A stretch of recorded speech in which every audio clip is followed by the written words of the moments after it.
Welcome to the Pro Politics Podcast. I'm Zach McCreary. I've been working in politics for the better part of 2 decades, but at heart, I'm a political junkie who wants to talk to interesting people involved in politics. Today, my guest is former Congresswoman Mary Bono, who spent 15 years in the House representing Palm Springs, Riverside County in Southern California.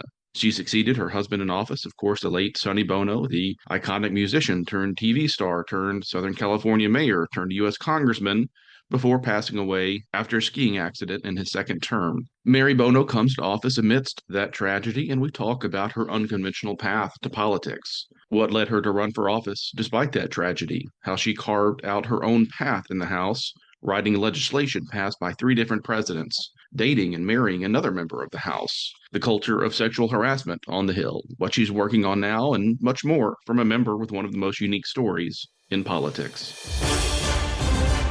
Congresswoman Mary Bono. Tell me a bit how you grew up. Hi, Zach. First of all, thank you for having me. It's great to be with you. My childhood was pretty cool, pretty nice for the most part. I grew up in a suburb of Los Angeles. My dad was a teaching surgeon at USC LA County Medical Center, which is now called the Keck School of Medicine. My mom was a volunteer in the labs there. She was a chemist. I was a baby of 4 siblings. It's in a beautiful community and life's typical challenges, but all in all, I would say I was very fortunate. Current events were always dinner time conversation, and I grew up in an era where every night the family ate together. Mom on, one end of the table, dad on the other, the 4 kids in the middle, and it was always current events. So whether that spilled into politics or issues of the day, there were no boundaries, there were no bounds, whatever anybody wanted to talk about. But, I grew up, I'm 63, so I remember some of the Vietnam War and the conversations around the Vietnam War, which of course became somewhat political, but then into the 70s, and interesting time for some things for some families to endure, for sure. But never in a million years did I or anybody in my family imagine a political career. Again, my parents were more the scientist type, MD, chemist.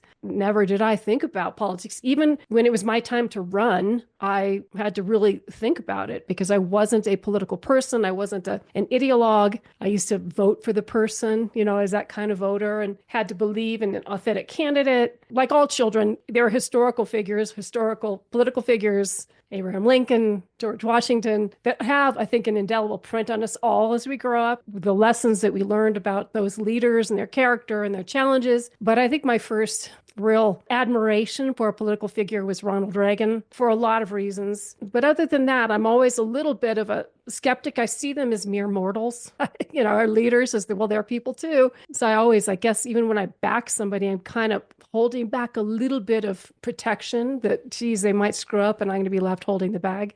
You were a competitive gymnast growing up, if I have that right. What are the parallels between success as a competitive gymnast and eventually in politics? Is there overlap between those 2 worlds? I think the overlap would be gymnastics and anything public. You are bound to fall. You're bound to fall off the beam. You're bound to fall on your face. You have to learn to pick yourself up. Whether that is through tears or whether that's through laughter, the lesson learned is, wow, that hurt, get back up. And in gymnastics, you don't have very long to pick yourself up. So I think that's the lesson learned. Every great gymnast, and I was never great. I was probably mediocre at best. Every great gymnast you watch and they do take a spill and they get back up. And a real champion doesn't look back, they look forward. And, what was the high water mark of your competitive gymnastics run, the peak? Oh boy, there really wasn't one. I hated competition. I loved performance. I loved being in front of a crowd without the competition. But this is kind of a funny story, Zach. I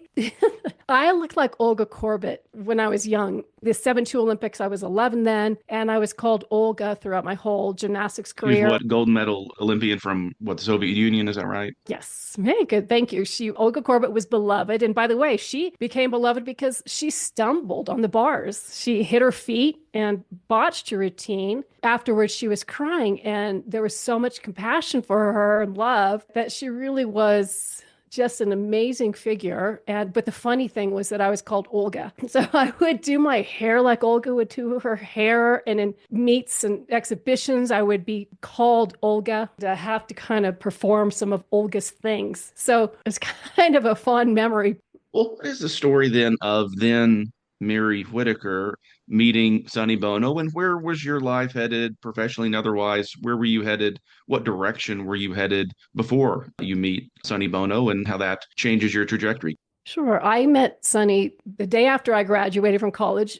I went to University of Southern California, USC, went out to celebrate my graduation with a girlfriend the next day. We had a coupon for a restaurant just up the street. It was called Bono Restaurant, but we decided to go into Bono Restaurant for dessert after the dinner we had been to up the street. So we walked in and Sunny was there. They sat us at a two-top. I don't know how long into it, 15 minutes, when Sunny came and sat next to me in the table next to me and just struck up a conversation and bought us a bottle of champagne, which went right to my head, so to speak. I was 21, right? We just had a great conversation, exchanged phone numbers. So my friend was there talking to a friend of Sunny's. And then the next day he had told me to call him at 3 o'clock. And I was saying to my friends at the time, like, I'm not going to call him. I'm not going to chase this guy. So I didn't call him. And he called me at 3:20 and asked me, why didn't you call? And so he kind of pursued me there. But it really was interesting because he was a lot older, 27 years older than I was. But I think that made him more fascinating than a lot of the men my age. We really had a lot to talk about. So we just did some old-fashioned dating where we'd go out to dinner and talk. And I really was impressed by him. I was impressed by his wit, his very smart, funny, very interested in things. Little did I know what being with him would include and entail, both good and bad. But the man that I saw there was just a man who was very fascinating and interesting. A couple of years later, we got married. What did you find more challenging, being the spouse of a celebrity or being the spouse of a political figure? They both have their challenges. First of all, even if you are a beloved celebrity, there are haters. And there are people who love to be very demonstrative of their hate, as we know, and social media has made it so much worse. But he did have that. And I'll tell you, Zach, what's really interesting when Sonny died, the outpouring of love and the number of people who are turned out and the international coverage of the funeral and people lining the streets, as the hearse drove by. And I don't think he would have ever anticipated that. I think he sort of felt the public didn't like him to some degree. And there really was always this sense of, well, first of all, Cher would say bad things about him quite frequently, but there was always a sense that if Cher was up, Sonny needed to be down for some reason. It wasn't like the public could hold them both at the same level. So I think that outpouring would have completely surprised him. So the celebrity portion of it, again, comes with a lot, adoration, admiration, all sorts of things from the public. And then in the political, when you jump into the political fray, there's a lot more of the anger, the angst, and the hatred that comes your way because people are very passionate about their politics. And even before social media, Sonny died in 1998. The amount of that, which I actually endured when I was in office. So I think it depends on how thick your skin is. Because at the same time, whether it's political or just celebrity, it's people telling you that you're less than you are, intentionally want you to feel bad. So if you can withstand that, whether you're a great actor, and I used to say at times when I was frustrated by this, that, Mother Teresa and Princess Diana both had haters. And to me, that's a curiosity of the human animal, that even people who are, to me, completely likable still have people who need to let their feelings of anger and hate be known. And what is the story of the restaurant he and you, I'm sure, by extension, were involved in? The story of the restaurant and how that connects to building or contributing to a political foundation. He had a restaurant in LA. He had built that one with his previous wife, Susie Coelho, who's a good friend of mine. Her expertise or flair was for design, creating a beautiful space. It wasn't for running a restaurant and all that entails. Sonny's flair and passion was to cook great food and entertain people. Neither one of them liked the business of running a restaurant. And as you know, Zach, the great old saying, if you want to make a small fortune, just take a large fortune and open a restaurant. Sonny learned the hard way. They had split amicably and moved on. And then Sonny and I had moved out to Palm Springs, where we found a big restaurant that was sitting empty. And it was attached to 12 tennis courts. So we bought that and built a new Bono restaurant, the same food, Bono family recipes. But people loved to make fun of me when I was in office because I got through college by waiting, well, not by waiting tables. I got through college because of my parents, but I supported myself or supplemented my income by waiting tables while I was in college. So they always loved to call me a waitress, which is fine. So I had known the business from the ground up. What happens with your bartenders and your cooks and the back door and all of the things that truly happen in a restaurant behind the scenes. So the Palm Springs restaurant was different in that we had the business background. We had really good, solid business people. But what happened, the entrance into politics was we were remodeling that restaurant and we were remodeling our house. We had bought a house that had been built in 1925. It was the old King Gillette estate of the Gillette razor blade family. And we ran into City Hall, into the bureaucracy of City Hall. And, Sonny didn't understand things like, oh, permits. You need to get a permit to remodel your house. Oh, you need to get a permit to put up a new sign at your restaurant. So when we got tagged a few times by the planning department of Palm Springs. And Sonny finally said, I've had it. I've had enough. I'm going to run for mayor. I'm going to fire all of you guys.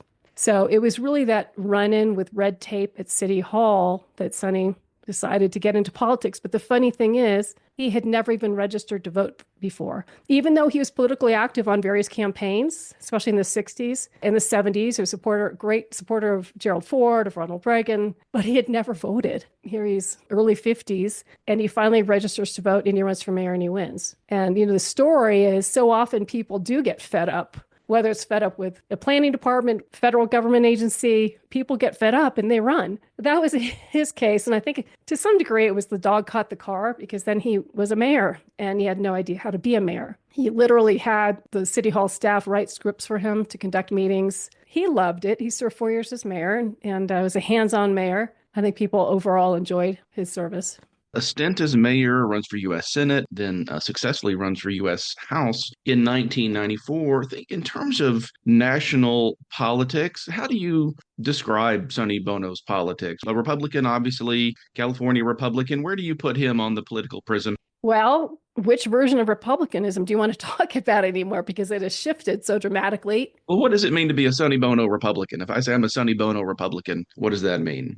I think it would have been a traditional Republican of the 60s, 70s, and 80s, pro-business, low taxes, lower regulation. He was socially more conservative than I am. He was less environmental. So I would call him a traditional George Bush Sr. kind of Republican. In today's Republican Party, I don't know. I don't know where he would be. My guess is right now he'd be quite happy with President Trump. I, on the other hand, as you might know, I've been a lot more skeptical. I wouldn't say I was a never Trumper. I would say that I was a can we do better Trumper. Yeah, I think Sonny would like the man that President Trump is, what he stands for, that he's a maverick, if you will, that he's a businessman. He would have not been a mega Republican, but he would have been pretty close.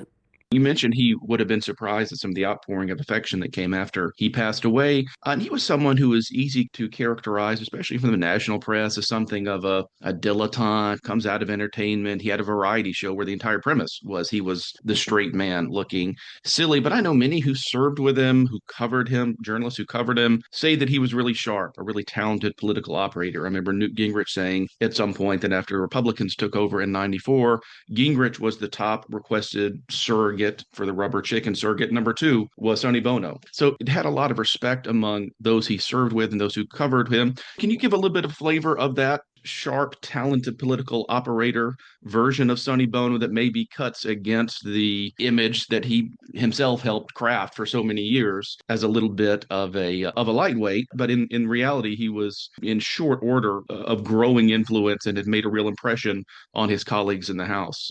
Well, first of all, he would have loved that you just said in short order, because he always took the height jokes. But first of all, he wasn't just the straight man from the Sonny and Cher show and many of the television shows and movies he had done. He was actually the butt of the jokes. And he would write those jokes and he would allow himself to be the butt of the joke. And he understood the dynamics. But he did used to say, that he had wished he had been Charlton Heston and played Moses and all these fantastic historical figures of import and seriousness. And instead, he'd played bit parts on Love Boat and Fantasy Island. And he knew that that was working against him, the stereotype of the characters that he had played. But you know what he did that was very smart is he wanted people to underestimate him always. And that was one of his gifts, is he would allow himself to be frowned upon, looked down upon, insulted. He knew he would exceed expectations, as opposed to saying, just the opposite. Hey, I'm great. I'm wonderful. I'm going to do everything in the world to make your life better. And then none of that happened. So he was willing to be that because he knew ultimately it was a source of strength and success for him. He also had something he said a lot. He said that he had never been qualified for anything he had been successful in his life. I think about that often. Anytime we all are faced with something new, look, creating a podcast, you have this great podcast. I have my podcast, and none of us probably knew what we're doing going into it, right? But so you have to believe that, I'm not qualified to do this, but I'm going to do it. I'm going to learn it. I'm going to rock it. So I think that is a fabulous lesson for people, is to don't count yourself out before you try. And if people are going to say you're not capable or you're not going to succeed, let them believe that. That doesn't mean you have to believe it. So, but the other thing with Sonny is he was very down to earth and approachable. And he wasn't afraid to do things that other people might think were silly. And I know you know the story about the pizza. They're having a very contentious markup in the Judiciary Committee that was going past midnight. And people were just angry and fighting. And Sonny ordered like 30 pizzas to be delivered, half to the Democrat side, half to the Republican side. People were kind of laughing. He ordered pizza. Now it happens all the time. But he wasn't afraid to do things like that. And he was never one to say no to somebody who wanted an autograph or a photo with him, ever. I mean, I think he was magic in the Congress because he was so different. And I think there have been other people like that who come to mind. Steve Largent, Fred Grandy, Tom Osborne. Their personality, charisma, history transcends who they are in Congress. I think Sonny loved that and appreciated it. But I also think 3 years was about enough for him. That was going to be my next question. Yeah, I mean, so he'd been in the House under 4 years, elected to 2 terms when he passes away. What do you think the next 10, 20 years of political life would have looked like? Is he getting drafted to run for Senate again? It sounds like you don't think he would be a House lifer. Doesn't seem like he was somebody who, from what you say, would had his eyes on moving up the leadership ladder. What's your best guess on what the next decade or two would have had in store politically for Sonny Bono? I think he'd have gotten out. His heart of hearts was always that he wanted to direct films. Now that he'd had the success under his belt of being the mayor and then a congressman, I think he would have tried to jump back into the industry and specifically directing films. That was really his dream, was to be a director, not a TV director, but film. And I think he would have made that leap. I really think he'd had enough of Congress, although I know he enjoyed a lot about it, but I know he still had that dream. And he had said to me, that's what he had wanted to do. But I told Kellyanne Conway in Trump's first administration that Trump reminded me a lot of Sonny. And I don't think Kellyanne took that necessarily all that well. She goes, I'll be sure to tell him. But the point was, Maverick, Sonny came in not aware of rules, not really caring about rules. Something needed to be done. He was going to get it done. Common sense, just a lot more to give than just the political life that, you and I both know congressmen who come to DC, they intern, they get a role as a staffer, and then eventually they run for office. And that is their whole life is, I just want to be a politician. I just want to be a congressman. That's not the case with Sonny. It was like, hey, things need to get done. Or this is a really stupid law and let's fix it. So I mentioned that to Kellyanne because I thought that was refreshing for a lot of people. This really is a problem, and why can't they use common sense and fix it? It speaks to his origin story in politics, where he had a problem with the planning commission, so decided to fire the planning commission and hire a new planning commission. So obviously this is an immense personal tragedy for you. He passes in early 98, tragedy for you, for your kids. And in the midst of this, you were faced with this decision that you can't put off. You're faced with this decision of whether or not to run for his seat in a special election. How did you make that decision? Who did you seek input from? And ultimately, how did you get to yes?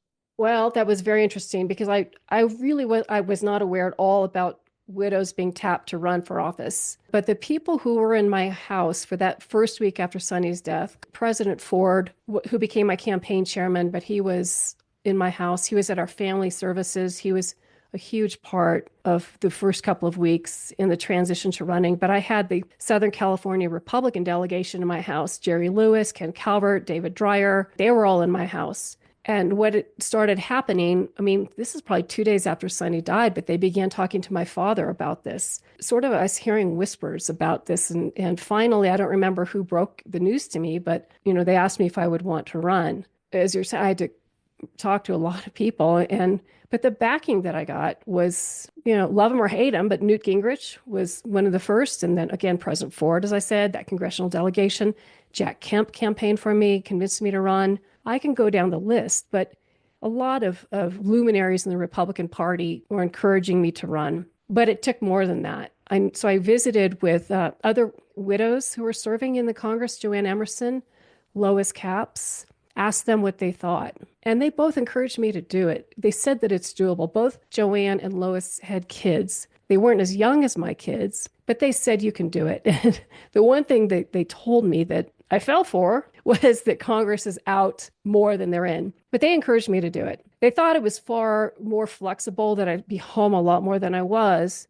That's tough. I would advise other women to really understand what the schedule truly is. It is out of your control. But besides that, I went for a hike with my children, and what's sort of unfair to them is they were 6 and 9 at the time, and that I asked them how they felt. How would a 6-year-old and 9-year-old truly know what this meant? I didn't even really know what it meant, but how would they? But they did encourage me to run. And then the final conversation that I had, helped me decide to throw my hat in the ring, was with my mom. So my mom was a brilliant woman who had a career and helped put my dad through med school. He went on the GI Bill too, and then she worked and helped put food on the table. He's in med school, but she gave that all up to raise 4 children. And she had ambitions, good career. She regretted giving it all up. And once you do, it's hard to get back in, at least it used to be in, say, the 60s, to get back into a career. She told me, Mary, you should run. If you don't, you will probably kick yourself for the rest of your life, and you can always quit if you don't like it. That was the advice that I took to heart, and I served for 15 years. I never quit because I didn't like it, but there were challenges. And, talk about my kids again, it is a lot harder on kids for a lot of reasons. My schedule was tough. I was gone. I had a nanny stay with them, but that's not mom. The other things that come with that, they're the children of the Congresswoman. So in school, they were singled out a lot for various reasons. And I think that made it a little bit harder on them too. That's the advice that I got, the support, and had the support of a lot of amazing people. I even had some Democrats support me. It was a pretty good time. Yeah, and this is at the time pretty Republican turf, Palm Springs, Riverside County. You win a semi-competitive special election against an actor, a Democratic actor who'd been on the show The Waltons. A bit of a coincidence there. But tell me about those first few weeks when you are the member. What surprised you? What cut against your expectations? What really made an impression on you in those formative first few days and weeks? Since I went in a special election, I didn't have an orientation, which is a huge negative for a member of Congress to not go through the orientation process, which is it's days long. Instead, I'm thrown into it. And I remember my first time in conference, all the Republicans, in one big room having a meeting, and I was introduced and asked to say a few words. And I said to the crowd, please, I'm going to need your help because I don't know what I'm doing. And they all yelled back, don't worry, Mary, we don't know what we're doing either. So that's how it started. But the Congress is interesting because it really is a team in most respects. You have your colleagues that, neighboring districts, so you have similar issues. You have leadership, you have people who care about the same issues. You have a group think mentality to some degree, pretty clear. Hey, on Colorado River water issues, I'm probably going to vote the same way the rest of the Southern California delegation is. Things like that are very helpful. It's not like suddenly you're the executive. There were no real surprises necessarily because I'd seen Sonny do the job for 3 years. I think that there was a lot of that. I had an amazing staff. I'm kind of a weirdo in that we are friends to this day. I'm friends to this day with probably 95% of my staff of, 50 who came in over 15 years. I couldn't have done anything without them. I had an amazing chief of staff. He was Sonny's communications director, and then he became my communications director, and then ultimately my chief of staff. He was with me from start to finish. He was the spokesman for the family after Sonny's death. So I was very fortunate to have great people help me, give me strength when I needed it. Was there a member or two who served as a mentor of sorts? Ken Calvert and Jerry Lewis, since their districts were adjacent to mine. And it's the Inland Empire area of Southern California. The issues were all pretty much intertwined. We had a couple of military bases that were being bracked. We had water issues, transportation issues, housing issues. We worked together. Really, the district lines were blurred. The way they were cut anyway through communities, of course, they were blurred. Without a doubt, those two took me under their wings. David Dreyer helped. But, leadership helped. Newt, Dick Armey, Tom DeLay, the floor staff helped. It's an environment. It's really wonderful if you let it be and if you understand and accept the team mentality. I even considered the Capitol Police part of the team. Going through the metal detectors, they were my guys. I thought the Hill was sort of one big team trying to do what's good and right for the American people. How did you think about what you wanted your focus to be as a member? I'm sure there's some overlap, plenty of overlap from taking the baton from your husband, but in terms of putting your own stamp on things and charting your own course. How did you think about that? The legacy that you were inheriting, but also putting your own stamp on it moving forward? That's a great question. I always felt that Sonny and I were different politically. I used to tease him that he would build condominiums at the base of Half Dome in Yosemite if he could. I'm more of an environmentalist, wanted to protect lands and prevent things like that from happening. That would be one example. But he did have a pet project. The Salton Sea is a big inland body of water in Southern California that's deteriorating and dying and creating all sorts of pollution issues and just horrible issues for the surrounding area. He wanted to fix that and to save it. Huge, huge, huge Herculean task. To this day, not much has happened with it because it's such a huge problem. But that was number one. The number two, he had a few intellectual property issues that he was focused on. But other than that, he didn't have a huge agenda, legislative agenda. And it is kind of hard. Even in your second term, you're still pretty much a backbencher. But when I came in, what was great was when I talked about the team, I felt the same way in my district. I felt we were a team and we were a bipartisan team. And the issues people would come to me, environmental, transportation, all the things I mentioned, were bipartisan. I really loved bringing everybody together, convening a group of bipartisan folks, looking at the problems and then fixing them. There was a national monument effort underway when I came into office. And it was being pushed pretty much by the environmental side. I would say 100% by the environmental side, as you can imagine. But President Clinton, his Secretary of the Interior, Bruce Babbitt, had said, well, they were going to do it by executive order, create a national monument using the Antiquities Act. And I went in to see Secretary Babbitt, and I think I blew him away because I was substantive. I talked about this issue. I talked about the land, and I asked him to give me the term to get this done. I rode on horseback, the Pacific Crest Trail through that land. It's now called the Santa Rosa San Jacinto Mountains National Monument. But in any event, so I rode on horseback with the Forest Service, had many meetings with both the environmental side, the building side, homeowners, all the stakeholders. And you know what happens when you get people together? They begin to like each other sometimes. And they're willing to give and take. And at the end, we wrote this legislation signed into law by President Clinton. And I am told that to this date, it's the way in which you ought to do environmental policy. Did everybody get 100% of what they wanted? Of course not. Did everybody give a little? Yes. Did everybody get a little? Yes. Decades later, people are very proud of that monument. I think that even the builders would say it gave them some certainty. I enjoyed that. But I always envisioned my district as a team. Whether it was a state assemblyman, the U.S. senator, I got along beautifully with Dianne Feinstein, huge fan of hers. We didn't always agree, but man, we loved working together. My police chiefs, my fire chiefs, they had a CAL FIRE. It was a team. And I think when you approach it like that, it can be a lot of fun and very gratifying and rewarding.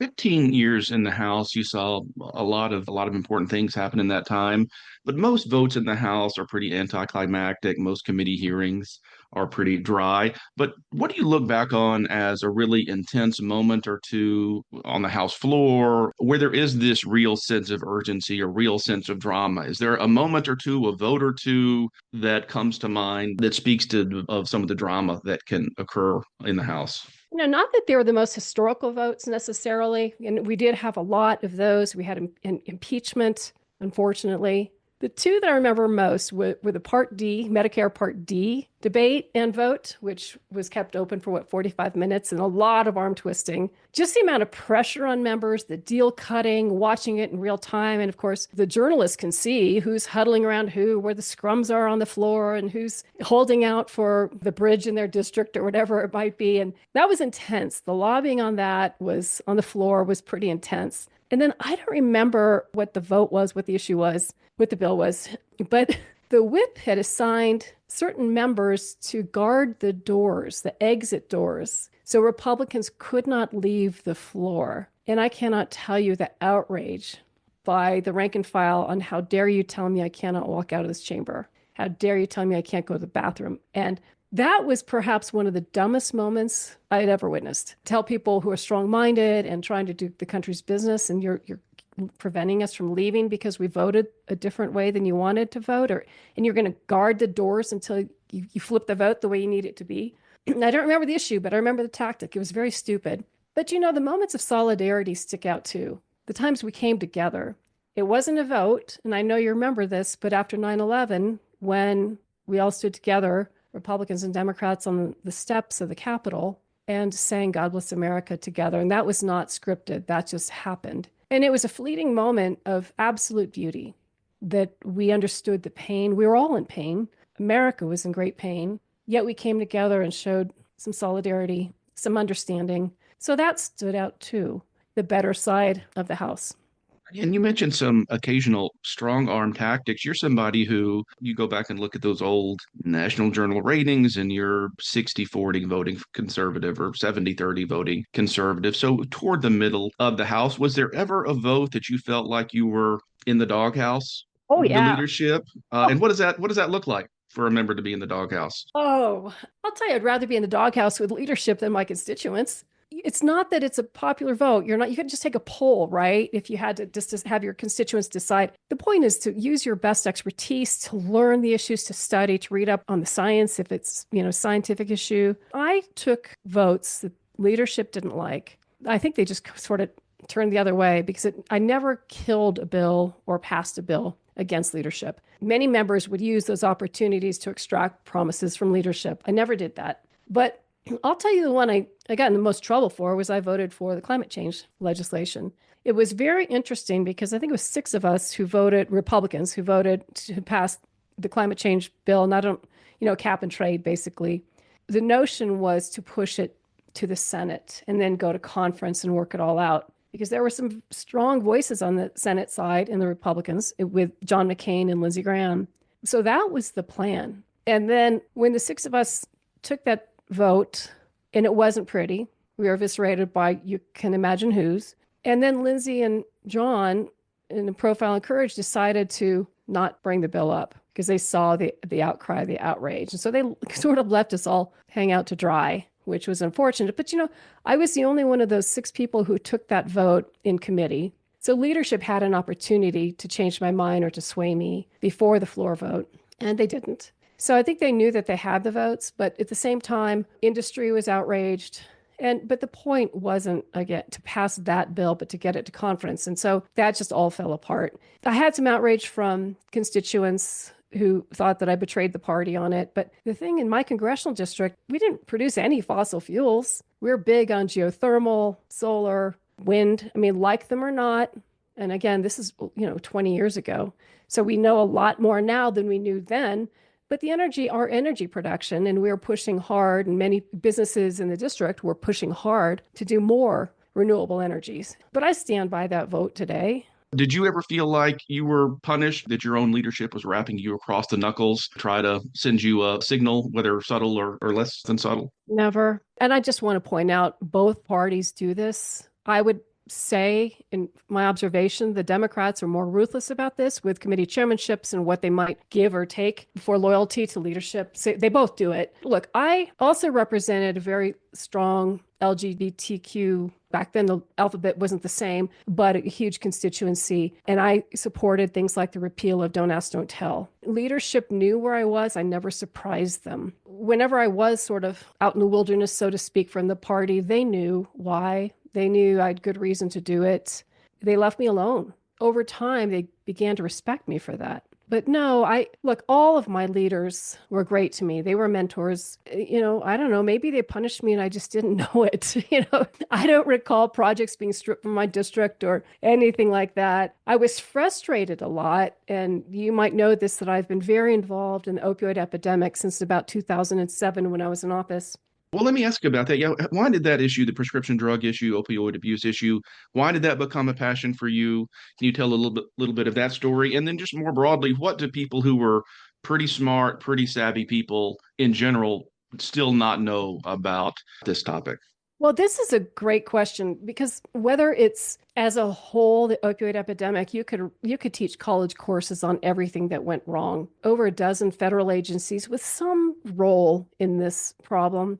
You could talk about the lobbying efforts of the pharmaceutical companies, those that manufacture opioids. Of course, Purdue Pharma comes to mind. But what was really difficult is I would bring up the story. I would literally cut out news stories of somebody who died from an opioid overdose in one of my colleagues' district, and I would hand them the article, and they would slide it to the side. Like, oh, this is a one-off. And I think that they thought I had some weird pet peeve. And I know, my friend and former colleague, G.K. Butterfield, Democrat from North Carolina, really good guy.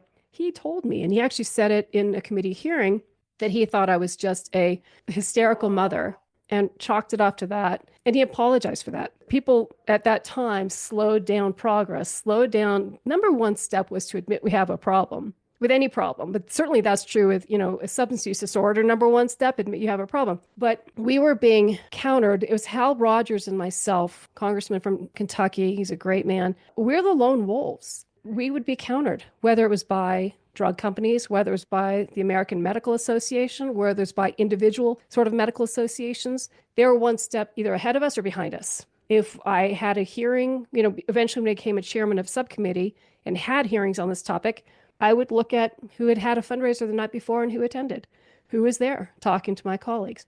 The whole time, even when I had hearings, I was fighting my own side and the other side. Eventually, though, they couldn't deny it. Constituents were complaining. The drag is so often, and rightly so, but we rely on data. We need to see the data. We need to see that this is an epidemic. It's like, how can you not see this is an epidemic in the making when you're seeing what is happening to children, to teenagers, when you're looking at the numbers, when they are growing in one district? And then to say, well, it's not an epidemic until 100,000 people die. And even then, it took a while after those numbers. And I got very frustrated with the powers that be at, let's say, NIDA, National Institutes of Drug Abuse, that I had talked to the head of it. And I said, hey, we really need you to say this is an epidemic in the making. And she said, well, I need funding to do that. And I was deflated by that. So I came back with, well, can you study the last 10,000 people who died instead of the next 10,000 people who died? This is this example again of common sense. Why does it take a study going forward, funding to do a new study when the data is there? So I think in many respects, it's an example of Congress really getting something wrong for far too long. But I think, again, in society, it's an example of a lot of things gone wrong. What made you be on the front edge of this? You were more aware of this, and it sounds like all but one or two, a handful of your colleagues. Well, I had a family member who became addicted to opioids, to prescription pills. And it was my son. And now my son is, 37 almost in his master's in clinical psychology, and he's working in the field. But back then, the notion was for my son and many like him, well, these pills are safe because these come in a nice little brown bottle with some doctor's name on them, so therefore they're safe. They were proud of the fact, and I know this from them telling me, that they weren't doing the street drugs. I was told that they would step over bags of drugs on the streets and ignore the street drugs, illicit drugs, because they had pills. And they didn't realize what could happen. I mean, this is a very innocent thing. Pills, I think, for the generation in a decade ago, were like beers to us. Well, I'm a lot older than you, but we're beers to us. You sneak a beer, you're underage, you drink a few beers. But this generation had access to these pills, and oh boy, weren't they fun and good, and don't I feel good after I take them. In my mind, it wasn't a moral failing of these teenagers. It was a complete failure to protect them from these drugs, even though we have a federal government agency, three, at least, charged with protecting the public from drugs, and they were failing to see it. So it was personal experience, and I used to say that there are things that you do and things that you are in Congress. And for me, this was something that I was. Just as somebody might champion diabetes or cancer research, when you have a really personal, deep feeling about these things. And I think that's what constituents want, is they want to know you're a real person with real concerns who actually gets it. I might have interrupted the timeline here, but you talked about running into some bureaucracy, trying to move the ball ahead. What do you look back on one piece of legislation or one ruling from an agency is not going to fix an epidemic, any type of epidemic, but what progress were you able to see during your own tenure? Well, I'll give a huge shout out to actually President Obama's head of the Office of National Drug Control Policy, or ONDCP, Gil Kurlikowski, who got it. And he had been a police chief in Seattle and in Boston, I believe, and he got it. He understood it. He had seen it. And he came out with the first strategy to combat prescription drug use.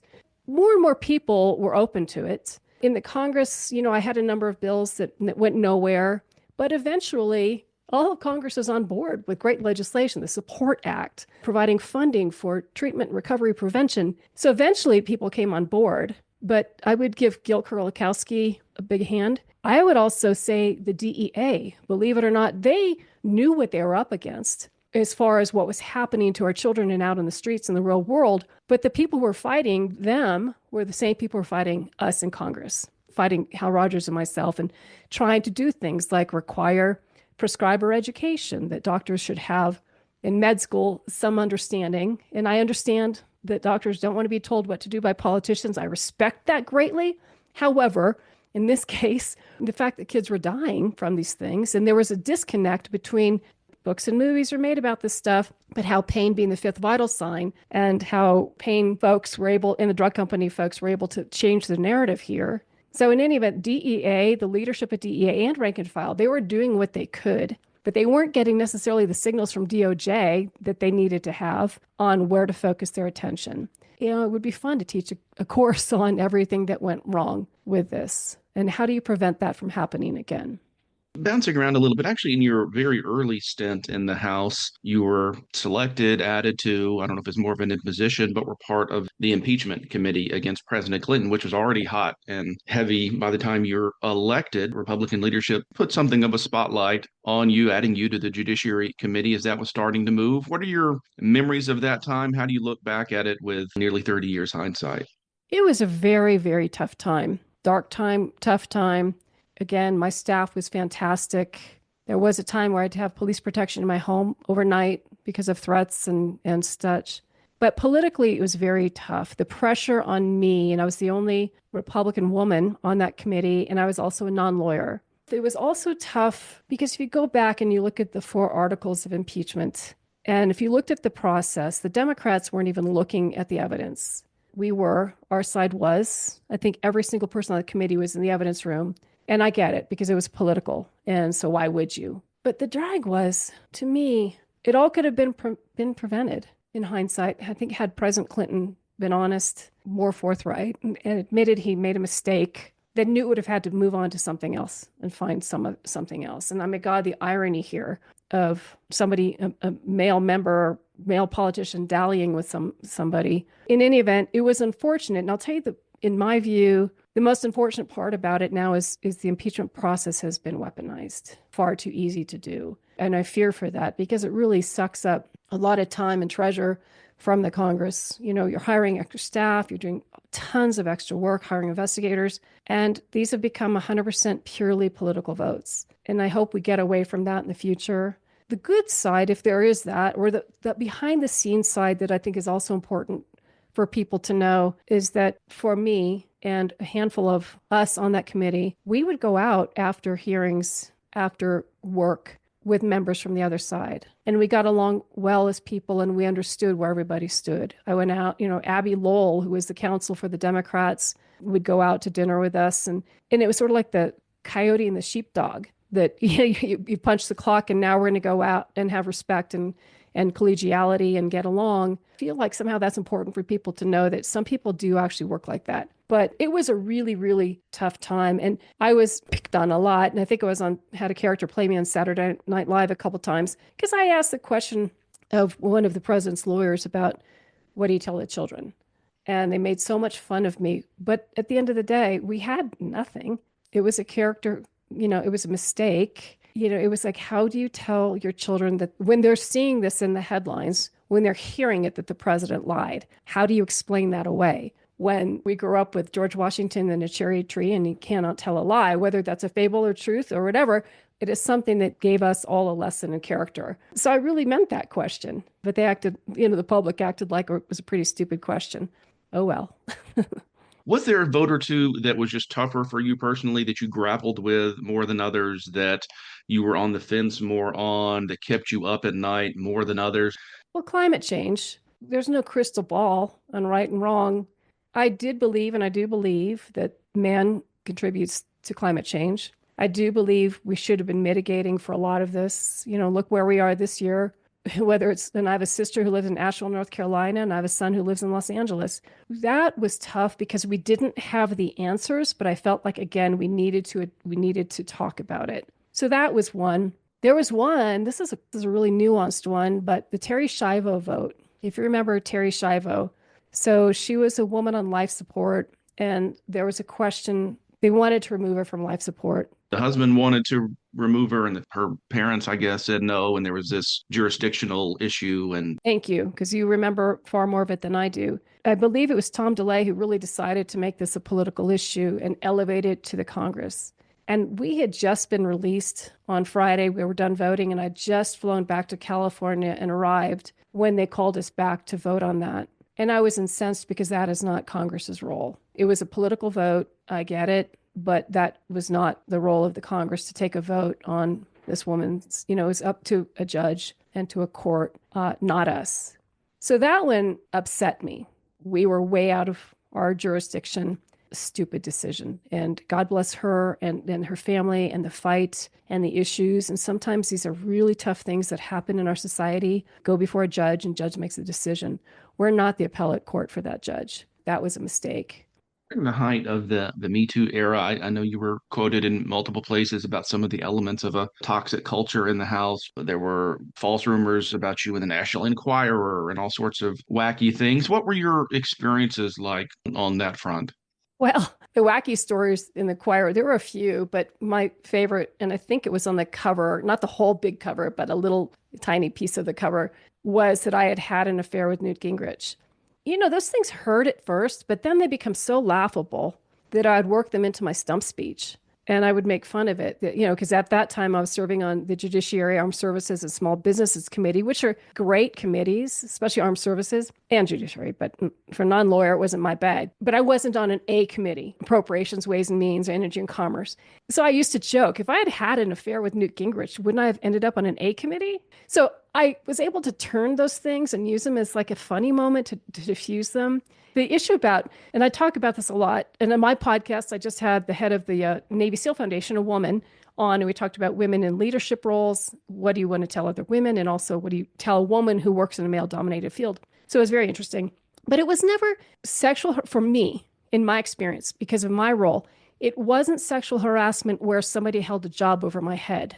I was lucky in that regard that I didn't have that, which happens all too often in America, far less because we've talked about it. But it was more that I was inside the locker room and I needed to be able to be inside the male locker room, so to speak. I needed to be able to exist in that environment, let things roll off my back, occasionally come up with my own stupid jokes to tell. But I needed to be okay in that environment, feel comfortable. And yet there were a couple of times, a couple of members said something that was so stupid that was always overheard by another male member. And they were, swiftly dealt with for saying things that were inappropriate. But I think it was just them not knowing how far they could go. Again, I felt like I was the female reporter in the male football locker room. I got it. But again, nobody was threatening my job. Nobody was forcing me to do something by threatening me. And there is this unusual story about a letter that somebody wrote and put your name on. A more bizarre story I don't know that I've run across happening to a member. Yeah, and again, I actually finally told this story in conference. I had traveled to Kentucky for an event for Congresswoman Ann Northrup. So I spoke at her event, and I guess it was in the media or something, but somebody picked up on that and wrote a letter to Ann Northrup, supposedly for me, telling her that I was in love with her. That's the gist of it. It was a one-page letter that went through all this stuff and had enough details about the event to make it seem like this was really me. Like, oh, I know we went to this house and I know whatever. And so Anne grabs me we're coming off the floor of the house and walking down the steps outside the Capitol. And she comes up to me, Mary, did you send me a letter? And I'm going, probably. We do that all the time. My staff Your says. colleague letters, yeah. Her colleague, who knows, right? So I said, maybe. And she said, come with me. I mean, she was very upset. And she walked like 15 feet ahead of me. And I think I had staff with me. And I'm looking back at them like, what is going on? So she took me into her office, sat me down on the other side of her desk, and whips out this letter and hands it to me. And I read it. And I'm laughing so hard. And I look at her and I go, she's not laughing. I go, come on, you don't think this is real, do you? She said, I didn't know if it was real or a cry for help. And the reason this is an interesting story is because it's the fact that that's how devious some people can be, that they can write a letter and, forge my name off of a franked mail piece or wherever my signature would be on something in the public and write this letter and make it seem authentic and sign it and send it off. That's how devious the haters can be sometimes. the implication that I was a lesbian or hidden lesbian or whatever, as if that would be an issue. And what's funny is I was on my second husband by then, I don't know, third. So clearly, but again, my stupid attempt at humor is always like, Anne, if I were a lesbian, it would be Angelina Jolie and not you. And that didn't go over well either. But I was trying to diffuse the situation here and have her see how in the world, but this letter so unsettled her. I don't know, the weird things people go into. And I Yeah. would guess men have similar things happen from very devious people. Politics is Mhm. dirty. You had the unusual, though not completely unprecedented, dynamic of marrying another member, Connie Mack of Florida. You were married for a few years, no longer married. But what is it like for two members of Congress to date, to become married? How similar to junior high is that dynamic, or is everyone completely mature all the time about it? Well, we did fall in love. We were a good couple. It was stupid. I wouldn't advise two other married members of Congress would want to do it if they want to keep their careers. I wouldn't necessarily say we fell out of love, but when Congress ended, our life together in Washington, D.C. was the glue, and we no longer had any of that. So we were just going our different ways with different responsibilities, East Coast, West Coast, which made it very difficult. So we parted amicably. I don't know, maybe things could have worked out differently, but they didn't. And I'm married again, and I'm happily married. And I will tell you that I finally got it right. Well, you had a pretty safe district for a lot of your tenure. When you come to office, it's a pretty Republican oriented district. Sand starts to shift and you have some redistricting. What is it like to be a member and start to see your district move out, not necessarily from under you, but start to shift in terms of its political outlook, political DNA, start to get somewhat more hostile to your party? What's that like to be a member and see underneath you the sands shifting? Well, you've got some great questions on your mind. That is, it's something that I wish more members of Congress experienced and understood. The real shift for me began when the Tea Party emerged. I was in a district that was R+2. The highest it ever was maybe R+3. When the Tea Party came in, I wasn't good enough for them, and they were going to run and did run, constantly run people who were Tea Party candidates, pushing me, trying to push me farther to the right. I voted and did what I believe was who I was, and not, I didn't do it to be politically expedient. I would weather the Tea Party onslaughts. And then it is moving more Democrat. Definitely, like the state of California, the California Republican Party did nothing to help us. Such disarray, and the Democrats are so well organized there. So we didn't have that in our favor. But as the district shifted, because they were registering more voters or better turning out the vote, they had a real ground game. That was Nancy Pelosi's plan all along, was to build this really strong ground game. And look at how many Republicans exist now in California because of this. They have a great ground game. So that was hard too. But then the last census and the last district I was given was really tough. And look, Ken Calvert now has most of my district, and he narrowly won. And I don't even know what the final tally on how much was spent in that race, but it's tens of millions of dollars. It's a tough district. And as it shifts, when you are one of those members who is in a very competitive race, and then your other colleagues don't necessarily understand what they say might hurt you, might hurt your district, might hurt the Republican Party, we're constantly, oh God, it's like ripples. Some member in some safe district saying something that affected my race. Birth control is an aspirin between your knees. Things like this. Like, I didn't say it, but yes, you're responsible for it. So that kind of district is tough, and it's not fun because the pressure that is put under you, you're in the hot seat. Democrat operatives start protesting you, showing up at your things, smuggling recorders into your. How did you deal with the trackers? And both sides use them, but you have like usually an intern or somebody fresh out of school or somebody who will follow you around. Now it's with an iPhone. I'm sure it was a little different technology at some point. But what was your strategy in dealing with trackers, seeing them at your meetings or them following you around on the Hill? How did you grapple with that? It was just the beginning, truly, of the in your face kind of trackers. The trackers were doing that, coming into they would even pay to attend a fundraiser. And they would come in wearing your Mary Bono for Congress t-shirt. And they would ask a question that you knew was to set up a gotcha question. Generally, it was obvious. I didn't get in trouble necessarily from trackers. I got in trouble for my words being parsed at a big town hall meeting I had done.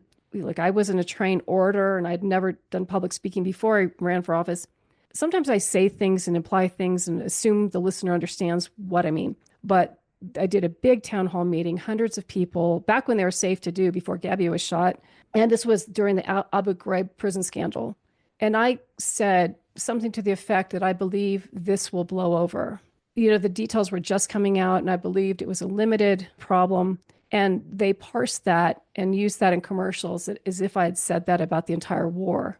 You're always getting in trouble for something anymore. At the end of the day, what's important is that you serve with your heart. You love the people you serve, whether they voted for you or not. You respect them, you respect your colleagues, and you do the best you can do, and you hold on to your integrity. And you might lose, and that's okay. From previous conversations we've had, I know going back to our previous question that your marriage to a member from Florida actually worked against you in some ways. Was it your sense that actually had an impact in your final race or two? Look, I think they used that, but I don't think it changed anything. The Desert Sun, which was a Gannett paper, had always endorsed me. I did constant meetings with them, editorial board interviews.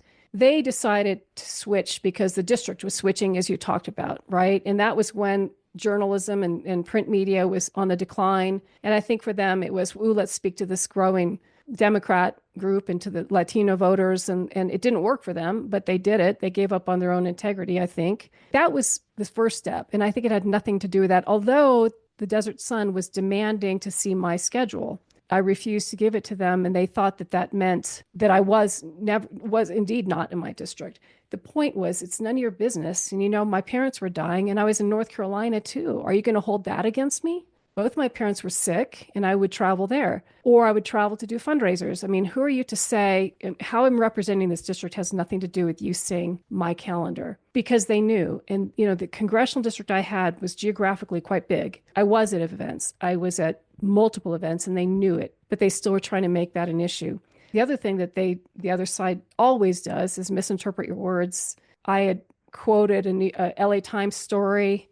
LA Times is very critical of an issue in my district, and I quoted it, and they use that as a mailer as if it were my quote. It's all things like that. That's politics. I mean, it sucks. What sucks worse, excuse my French, is when you have to do it, when your team does it, and you have to stoop to those same depths. But it's unfortunate. If you can run a 100% positive campaign, God, I wish that were the case.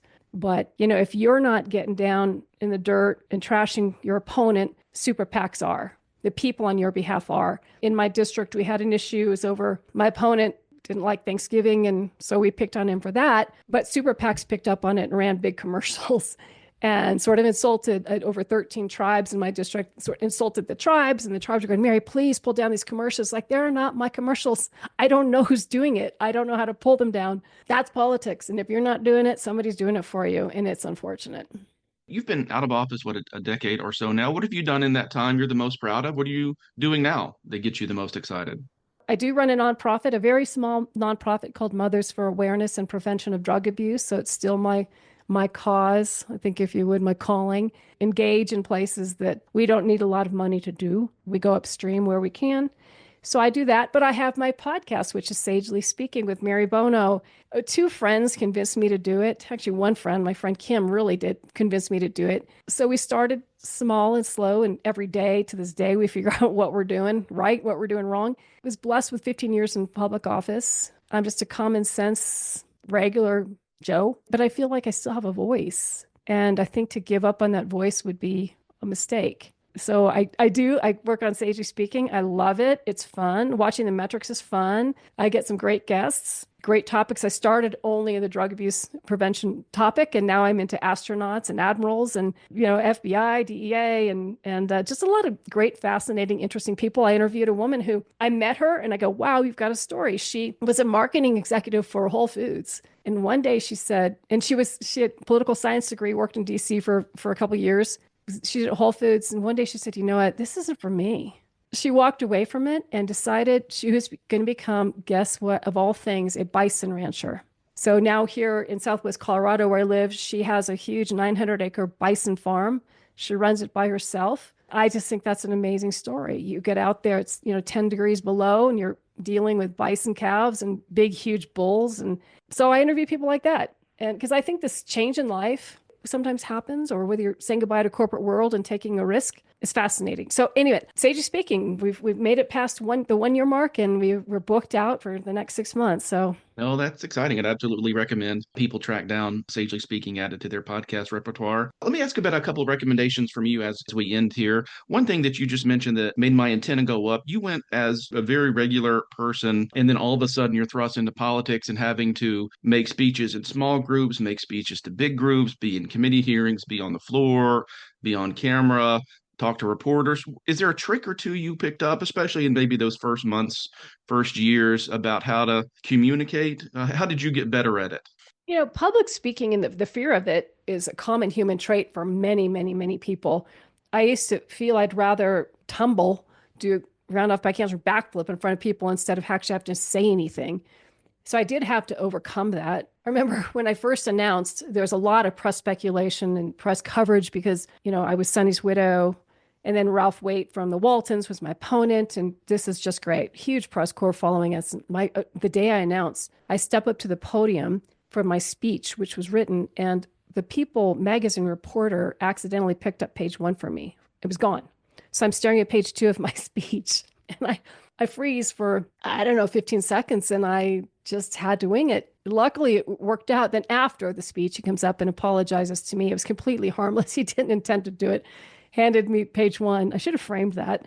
It's funny because I don't know, sometimes shy Mary shows up and sometimes completely extroverted Mary shows up, and I can't tell you the difference. If I've had too much caffeine, maybe, or I have no idea. My knowledge of the subject matter, maybe. But I guess I just try to be authentic and be me and recognize a lot of it is they want to be entertained. They want to be kept interested. It's not like a scientific discourse about something, just doing it time after time. But one time in California, my staff was taking me to the California Republican Party convention. And I show up and there's a long line of people standing in line to take photographs with whoever the speaker is going to be. And I get there and my staff didn't know and I didn't know, but I was the keynote speaker. So I had to get up, and Karl Rove was in the audience, and other dignitaries are in the audience, and holy moly, I'm the keynote speaker. And luckily I had enough under my belt and experience that I was able to pull it off and carry it off. And then part of me said it was good I didn't know, because I would have been fretting it for 2 weeks prior to doing it. So maybe it worked out to the better, because you just have to do it. You're pushed out of the nest and you fly, right? Yeah, well, let's end on this. And people of all generations know I've Got You, Babe. They know The Beat Goes On. But is there a Sonny Bono song that you come back to that's maybe a little lesser known, but you think is just as powerful, just as good, just as fun as some of the songs that still show up in movies and TV and on the radio? Well, there's a song, and Chaz, my stepson Chaz loves this song too, and used it when he was on Dancing with the Stars. It was kind of a weird song to dance to, but he pulled it off. It's called Laugh at Me. And it was a song about Sonny and Cher had shown up at a hotel in London, looking like the hippies that they were, and they were turned away, insulted and turned away. And that night, Sonny wrote the song called Laugh at Me. And he recorded it all by himself. And it was, why can't I look like any other guy? And why can't you accept me for who I am, basically, in a nutshell. So that's always a good one for people, whether you're on social media and you're being insulted or kicked to the curb, or it's happening in real life. Really, that was the song that identified him the most, or when I think about him, when I think about his life, that is a song that describes it the most to me.